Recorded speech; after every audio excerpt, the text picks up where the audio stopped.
পরশুদিন রাতে একটা ফুল জয়েন্ট একা খেয়ে ঘুমোতে গেছি, ঘুমিয়ে ঘুমিয়ে স্বপ্ন দেখছি পাকিস্তানের কোনো একটা জায়গায় 4 জন বজরং দলের লোক, 2 জন নাগা সন্ন্যাসী আর 3 জন ইসকনের সদস্য মিলে সন্ত্রাসী হামলা করেছে।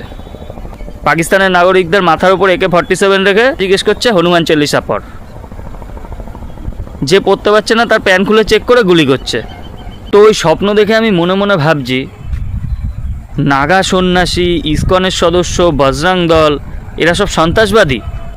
এমন সময় ধুতি পাঞ্জাবি পরা একটা লোক আমার সামনে এসে বলছে সন্ত্রাসবাদীদের কোনো ধর্ম হয় না। তো আমি তাকে একটু ভালো করে দেখলাম, আমি তাকে চিনতে পেরেছি। সে ছিল লেলিন।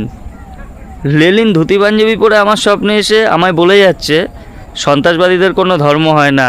তো আমি তাকে বললাম, স্যার আপনি এত কষ্ট করে আমার স্বপ্নে আসলেন শুধু এইটুকু বলার জন্য যে সন্ত্রাসীদের কোনো ধর্ম হয় না? এমন সময় লেলিন বলল, তোর বাড়ি নদিয়ায় না? আমি যে হ্যাঁ স্যার, আমার বাড়ি নবদ্বীপে। বলছে থাকতি তো বাংলাদেশের মধ্যে, যদি দায়িত্ব নিয়ে ওইটুকু জায়গা স্বাধীন না করে দিতাম। আমি শুধু তার দিকে একবার তাকিয়ে বললাম, স্যার আপনি লেলিন, আপনি নদিয়া স্বাধীন করেছেন? এই কথা বলার সাথে সাথে সে ঠাস করে আমার গালে একটা চড় মারল। ঘুমটা ভেঙে গেল। উঠে দেখি বাবা গালের মধ্যে 2টো থাবড়া মেরে জিজ্ঞেস করছে, রাতে কি গেজা ফেজা খেয়ে শুয়েছিলি? আমি শুধু চোখ দুটো ডলতে ডলতে জিজ্ঞেস করলাম, কেন বাবা কী হয়েছে?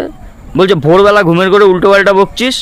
তো আমি বাবাকে জানালাম লেলিন ধুতি পাঞ্জাবি পরে আমার স্বপ্নে এসে বলে গেল যে লেলিন নাকি আমাদের নদিয়া স্বাধীন করেছে। এই কথা শোনার পরে বাবা দেখলাম দুবার আমার দিকে চোখ বড় বড় করে তাকালো, তাকিয়ে শুধু 2টো কথাই বলল, ওরে অকাল কুষ্মাণ্ড গাছ বলদ, ওটা লেলিন না, ওটা শ্যামাপ্রসাদ মুখোপাধ্যায়।